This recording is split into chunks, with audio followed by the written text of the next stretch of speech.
हम लोग धूल फाँक रहे हैं, ज़मीन दे रहे हैं, जान भी दे गँवा रहे हैं और उसके बाद चतरा को राजस्व भी नहीं हो रहा उसका।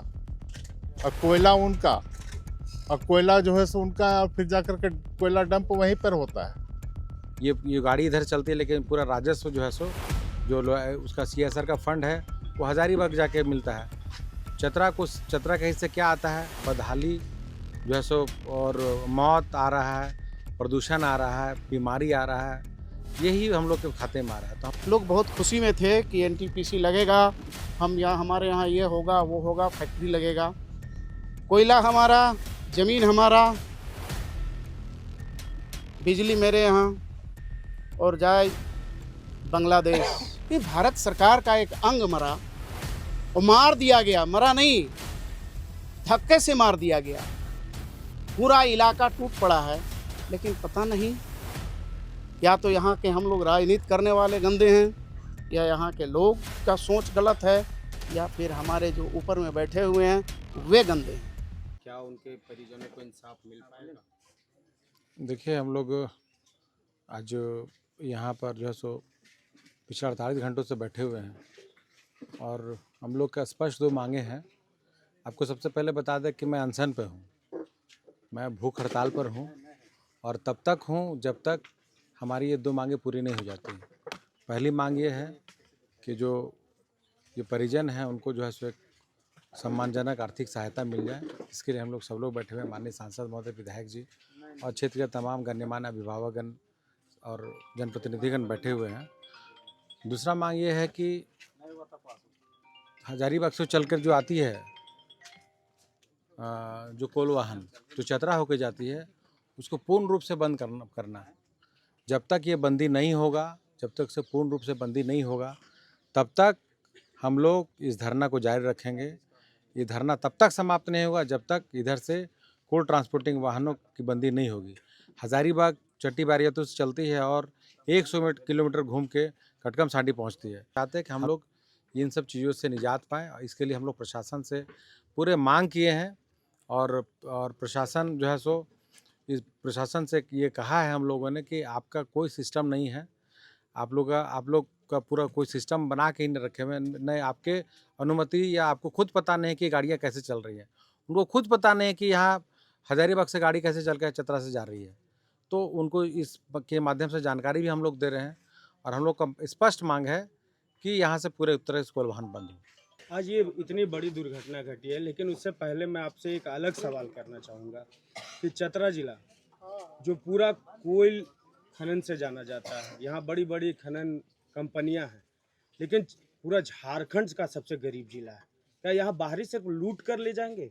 यहाँ इसी तरह यहाँ के लोग मरते रहेंगे, चक्के के नीचे आकर जान देते रहेंगे? आज एक बाप इतना बेबस है कि उनकी आंखों में सिर्फ आंसू दिख रहे हैं। क्या कहना चाहेंगे? पीड़ा तो है, स्वाभाविक है, सबको पीड़ा है। घर का बेटा जाएगा तो कौन ऐसा व्यक्ति रहेगा? केवल पिता ही दुखी है ऐसा नहीं, सब लोग दुखी है, स्वाभाविक है। और ये जघन्य है और चतरा के साथ न्याय नहीं हो रहा है। वो हजारीबाग का कोयला है, हजारीबाग में डंप भी होगा, हजारीबाग से निकला हजारीबाग में डंप होगा, सीएसआर लेता है हजारीबाग। चतरा जिला के जिम्मे में केवल रोड खराब, मौत और पर्यावरण से दूषित हवा का लाभ लेना, यही हम लाभ ले रहे हैं। कहते कहते थक रहे, कोई सुनने को परिस्थिति तैयार नहीं। बड़ा दुर्भाग्य है, पर में पीड़ा है, बहुत दर्द है। आज तीसरा दिन जाम का है और परिजनों को कोई अभी तक संतावना नहीं हुई। अंचल अधिकारी तो कहा तो था, लेकिन अभी तक आए नहीं, आने वाले हैं, कब जो समय लगा था। है रोड जाम का, अभी तक इस पे निराकरण नहीं निकला, क्या कहना चाहिए? बहुत ही दुर्भाग्यपूर्ण घटना है और इसकी जितना भी निंदा किया जाए वो भी कम है। और अब हम निंदा नहीं करेंगे, अब हम लोगों ने ठान लिया है। पहले हमने भी 1 साल 1.5 साल तक मैंने भी चिट्ठी पत्री माध्यम से उठा करके लोगों को रखा कि भाई अपना रास्ता आप अपना अलग करिए, हम लोग को चतरा के लोगों को चैन से जीने दीजिए। लेकिन अब वो लोग नहीं मान रहे हैं। नहीं मान रहे हैं तो कहावत भी है कि बिना क्रांति के शांति नहीं होता है। इसलिए अब हम लोग क्रांति करने के लिए जा रहे हैं और यही होगा।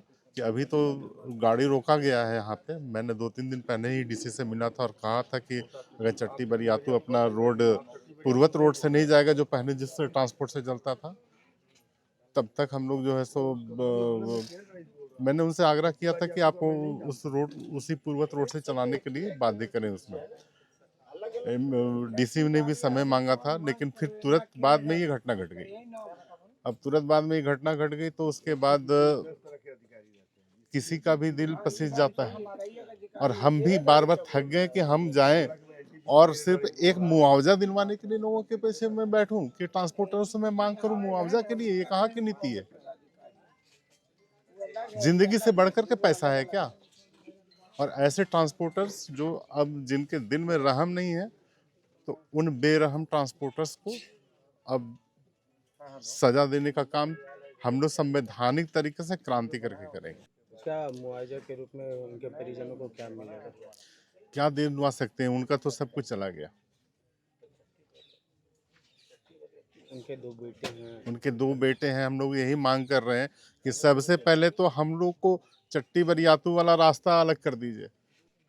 तो हम लोग का पहला मांग तो है कि चट्टी बरियातू वाला रोड अलग हो।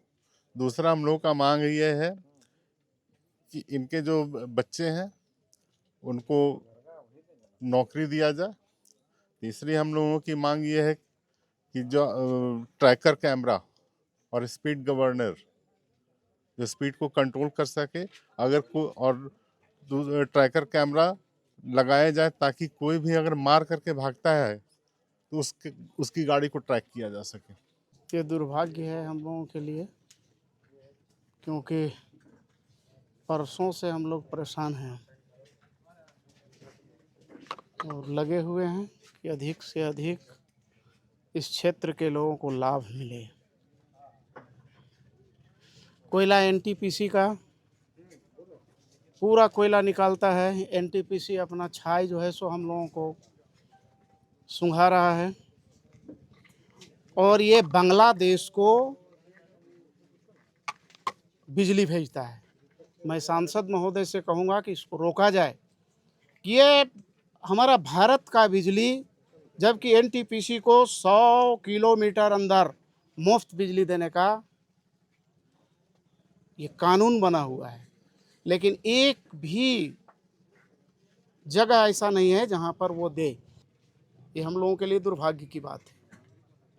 और ट्रक वाले कोयला उठाते हैं हजारीबाग में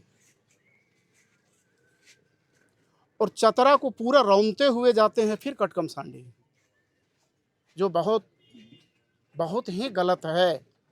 और आज हम लोग ये तय किए हैं कि अब तब तक नहीं यहाँ से उठेंगे जब तक कि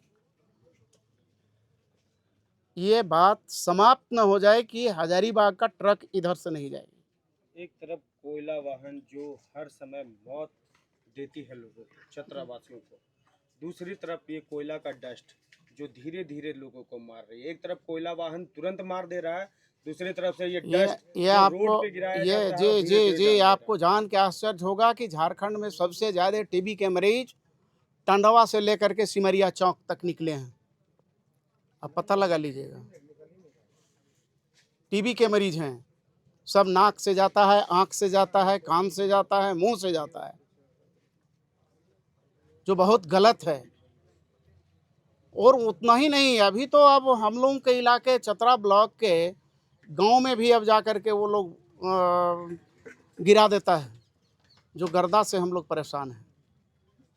अभी देखिए एक सेना का जवान जिसके बदले हम लोग खूब आराम से शांति से सो रहे हैं, अभी तक निश्चित सोया हुआ है लोग कि एकदम अब होगा जो होगा। अभी इनके पिताजी बोल रहे थे, मैं यहाँ माननीय विधायक जी हैं, माननीय सांसद महोदय हैं, आप सदन में उठाएं, क्योंकि एक सेना को तैयार करने में 10 करोड़ रुपया लगता है और अभी तक श्रद्धांजलि में एक भी श्मशान घाट नहीं पहुंचे, जो बहुत निंदनीय है। एक प्रतिनिधि भी तो आना चाहिए, एक पंचायत सेवक भी प्रतिनिधि के रूप में आना चाहिए था।